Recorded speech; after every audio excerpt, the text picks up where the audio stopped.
ବାଲେଶ୍ୱରର କୃତିବାସ ସ୍ମୃତି କମିଟି ଏବଂ Subasini Krutibas charitable trust ପକ୍ଷରୁ ଶତାବ୍ଦୀ ପୁରୁଷ ସ୍ୱର୍ଗତ କୃତିବାସ ପାଣିଗ୍ରାହୀଙ୍କର ଚତୁର୍ଥ ଶ୍ରାଦ୍ଧବାର୍ଷିକୀ ପାଳିତ। ବାଲେଶ୍ୱରର କୃତିବାସ ସ୍ମୃତି କମିଟି ଏବଂ ସୁବାସିନୀ କୃତିବାସ ଚାରିଟେବଲ ଟ୍ରଷ୍ଟ ପକ୍ଷରୁ ଶତାବ୍ଦୀ ପୁରୁଷ ସ୍ୱର୍ଗତ କୃତିବାସ ପାଣିଗ୍ରାହୀଙ୍କର ଚତୁର୍ଥ ଶ୍ରାଦ୍ଧବାର୍ଷିକ ରେମୁଣାର ଗୌଡ଼ଦାଣ୍ଡସ୍ଥିତ ବରଦାନୀ ଭବନଠାରେ ପାଳିତ ହୋଇଯାଇଛି।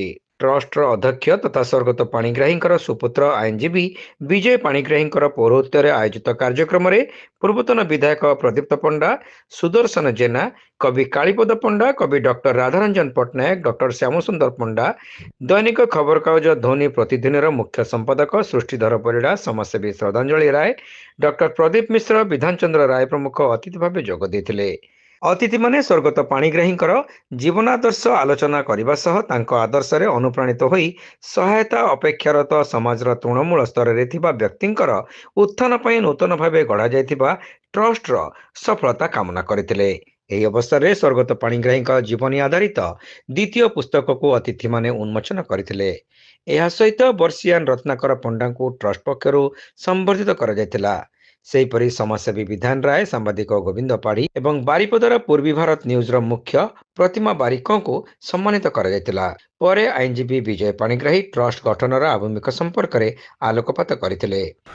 ଆପଣମାନେ ଜାଣିଛନ୍ତି ମୋର ବାପା ଶତାବ୍ଦୀ ପୁରୁଷ କୃତିବାସ ପାଣିଗ୍ରାହୀଙ୍କର ଚତୁର୍ଥ ଶ୍ରାଦ୍ଧବାର୍ଷିକୀ। ସେହି ଉପଲକ୍ଷେ ଆଜି ଏହି ପବିତ୍ର ରେମୁଣା ମାଟିରେ କ୍ଷୀରଚୋରା ଧାମରେ ବିଦ୍ୟାଭୂଷଣଙ୍କ ମାଟି, ଶ୍ରୀଧର ଟୀକାକାର ଶ୍ରୀଧର ସ୍ୱାମୀଙ୍କର ମାଟି, ସେହି ମାଟିରେ ଆଜି ବରଦାନୀ ଭବନରେ ପ୍ରଜାପିତା ଈଶ୍ୱର ବିଶ୍ୱବିଦ୍ୟାଳୟ ବରଦାନୀ ଭବନରେ ଏହି ସ୍ୱତନ୍ତ୍ର କାର୍ଯ୍ୟକ୍ରମ କରାଯାଇଛି। ସେଥିରେ ଅନେକ ବୁଦ୍ଧିଜୀବୀ, ସାହିତ୍ୟିକ ଏବଂ ସାଧାରଣ ଲୋକ ମଧ୍ୟ ବାପାଙ୍କୁ ଭଲ ପାଉଥିବା ଲୋକ ସମସ୍ତେ ଏଠିକି ଉପସ୍ଥିତ ଅଛନ୍ତି।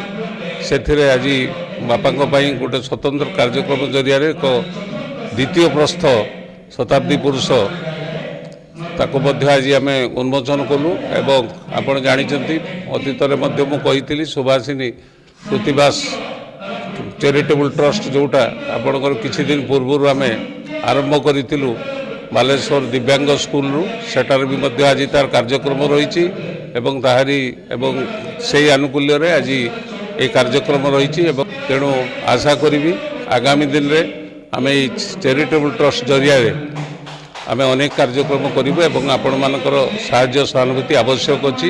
ଟ୍ରଷ୍ଟର ଦେଖନ୍ତୁ ଆଜ୍ଞା, ଟ୍ରଷ୍ଟର ଆମ ପାଇଁ ଅନେକ କଥା।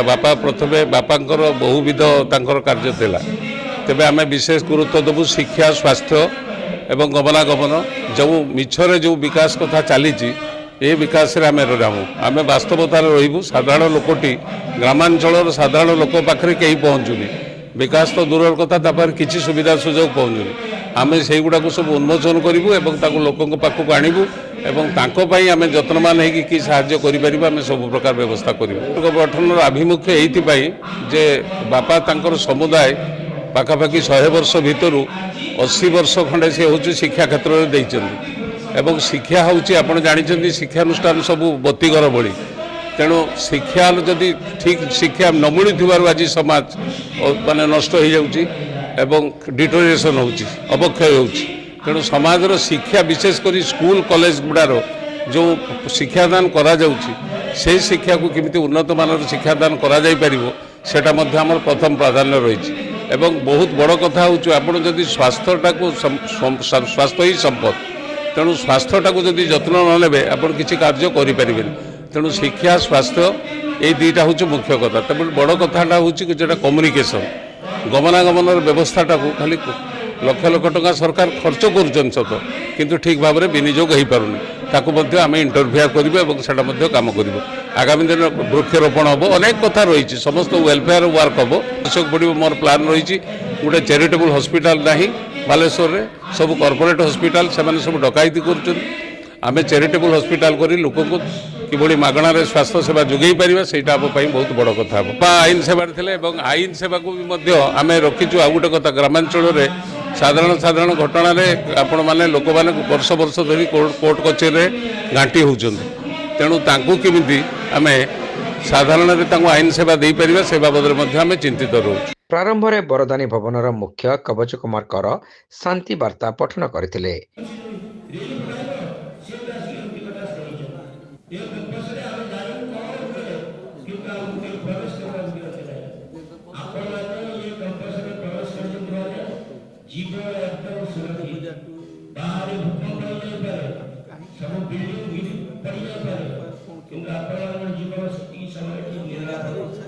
କାର୍ଯ୍ୟକ୍ରମରେ ଉପସ୍ଥିତ ଆଇନଜୀବୀ କାହ୍ନୁଚରଣ ପାତ୍ର, କୃଷ୍ଣପ୍ରସାଦ ଦାସ, ସତ୍ୟଜିତ ମିଶ୍ର, ରଞ୍ଜନ ପାଣିଗ୍ରାହୀ, ଅକ୍ଷୟ କୁମାର ପଣ୍ଡା, ତୁଷାର ମହାପାତ୍ର, ଷ୍ଟାଲିନ ମିଶ୍ର, ସୁଦର୍ଶନ ଜେନା ପ୍ରମୁଖଙ୍କ ସହ ଟ୍ରଷ୍ଟ ପକ୍ଷରୁ ଚିରଞ୍ଜୀବ ପାଣିଗ୍ରାହୀ, ଅନନ୍ୟା ପାଣିଗ୍ରାହୀ, ରୋଜାଲିନ ପାଣିଗ୍ରାହୀ ପ୍ରମୁଖ ଉତ୍ତରୀୟ ଦେଇ ସମ୍ମାନ ଜଣାଇଥିଲେ।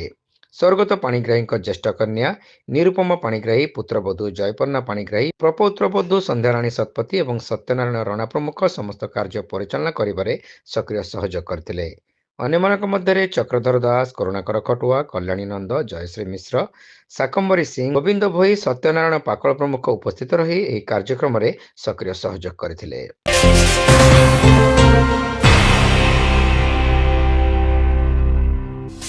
Saint John college of nursing and paramedicals रे एडमिशन चली बैचलर ऑफ फिजियोथेरापी बा बीपीडी कोर्स पई जोगाजोग करंतु। Saint John college of nursing and paramedicals mission compound Baleshwar.